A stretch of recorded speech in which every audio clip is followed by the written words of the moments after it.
What is going on, Huntcast podcast land? Greg here, along with Doug. Easter Sunday, we're chilling out for a little bit before we got to do some family stuff. And if you watched our episode last week, we did the Black Mamba from APA, and I let Doug take the first shot. Yeah. And we got his arrow back. It wasn't in the yard. It didn't make it quite outside the building. No. We lost some little bit of vein. But other than that, seems a little sheetrock dust, but still spins all right. Yeah. So we'll keep that for another day. Yep. But as we talked about in the podcast earlier, even though unfortunately the Athens brand is no longer, we had already planned on doing a breakdown on the Axxis bow. So when everything happened, I grabbed an Axxis bow off the shelf for myself to hunt with this year, and this is it. So this has a little bit more extras on it than normal when we do a bow breakdown, but this is the Athens Axxis 31. So it does have AccuTune cam. We have a Hamskia Everest rest on it, and I do have a Raptor Peep put in it along with my Shrewd bars. So a little heavier than normal, but this was basically just to kind of the last hurrah to give our good friends over at Athens. So as we stated in the podcast, 31-inch axle to axle, 4.4 pounds, up to 342 feet a second.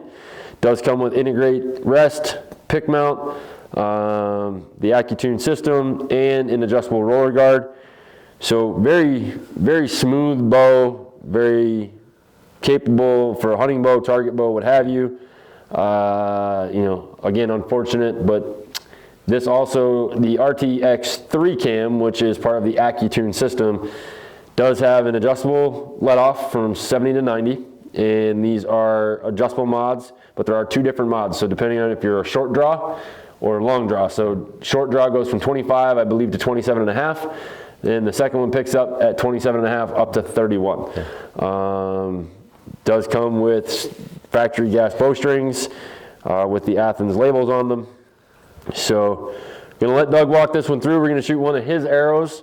Yep. And then we're going to shoot an arrow that we're also going to talk about really quick in this episode, and then we'll do another completely separate episode on the arrow that we talked about earlier in the podcast, which is the Mamba Archery arrow. Yep. And we have a few IMAMBAs here.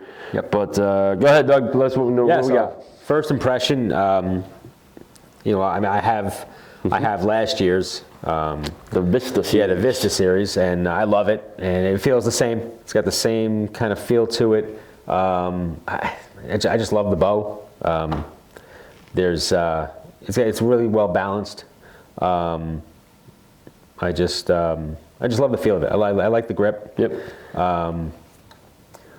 Yeah. So the new features are definitely an upgrade. I like the pick mount.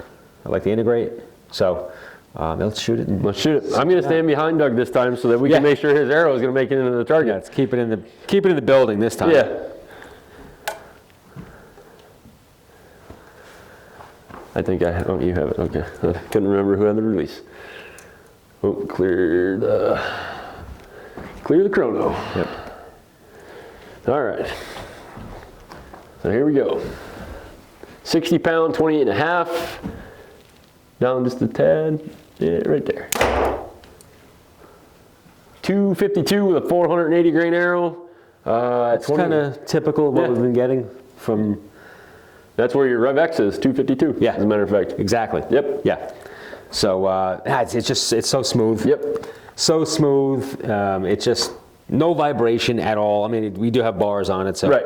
But yeah, there's just no vibration. It's super, just buttery smooth.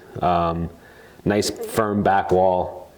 Yeah. It pisses me off even more. Yeah, it does. It just sucks that. And it's funny, the more I look at it, so this particular bow we have in conifer gray and flat dark earth limbs. And you've heard us talk about Numa a few different times. And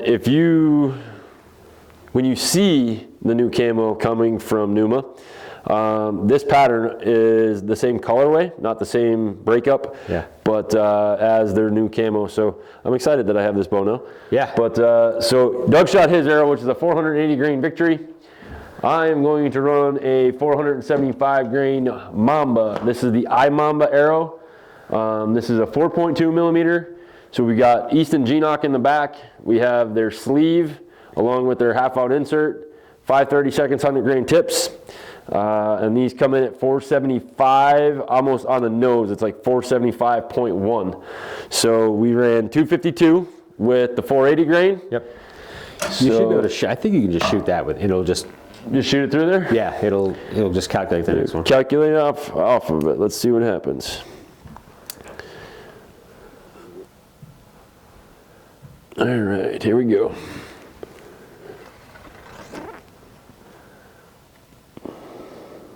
Height looks good. Yep. 248. Yep. So that's weird. Went down on a lighter arrow. Yeah. Want to try again? Yeah, let's try it again. That didn't seem quite right, but I could be wrong. Did I shoot that one, or did I? Let's just try the difference. So I did that particular one I just shot had the hybrid 26 vanes on it. Okay. This has hybrid hunters on it. So let's just see. I don't think it would make up that big of a difference for some vanes, but no, it shouldn't. I've seen stranger things.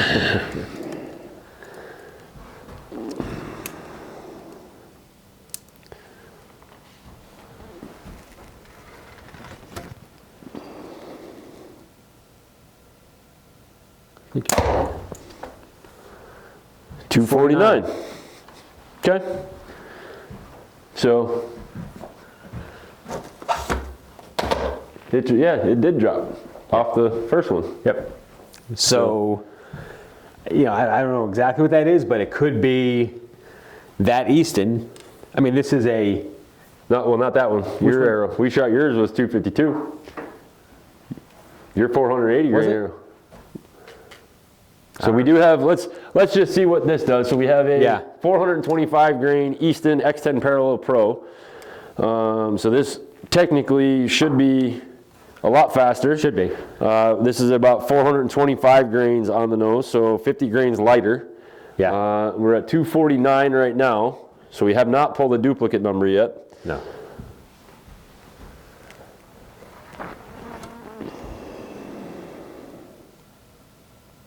You good? 262. Wow. So 50 grains made quite a jump, but why we went backwards from 480 down to a 475 grain arrow, I'm not real sure. Yeah. I mean, the only thing that could be, it could be straightness. One is traveling a little more efficient. Yep. So the Mambas are 3,000s.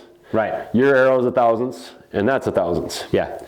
So it very well could be just the actual spine straightness, stiffness of that arrow. Yeah. Some of the energy is being it's wobbling, to straighten it out as opposed to just sending it downrange. So that could be it. Right. It's 4 grain. It's 4 feet per second. So that's the difference. That's a pretty big jump. Yeah. So obviously, again, there are some of these bows that are out there that people are letting go for a whole not a lot of money. If you have never shot in Athens and you can get one of these bows at those fire sale prices, I would definitely suggest it. We're not going to grade this bow just because there really isn't a .2 graded as far as unless you were buying it. Both Doug and I have shot Athens before. We know what the bow feels like, all that fun stuff. So we're going to leave the grading out on this one. But what we're going to talk about real quick is that IMAMBA Arrow. So they sent those arrows to us for us to test out. So I built 2. They are a really nice looking arrow. The price is definitely right. You've heard us talk about it earlier on the podcast. So we're gonna next week take the camera outside, and from what I've been told, this can withstand a few shots into a cinder block. Yeah. So what we're gonna do is find out how many shots we can get with it before it breaks. Yeah. And obviously we're going to inspect it very well after each shot, because the last thing I want to do is go to the hospital for somebody to pick carbon out of my hand. Yeah. And blow up a bow. And in the meantime, hopefully by the next YouTube video, Doug has a patch on the wall. But other than that, make sure you click the subscribe button, hit the little bell for notifications. Athens Axxis 31. We'll talk to you guys next week. See you. Okay. Yeah, I bet you those things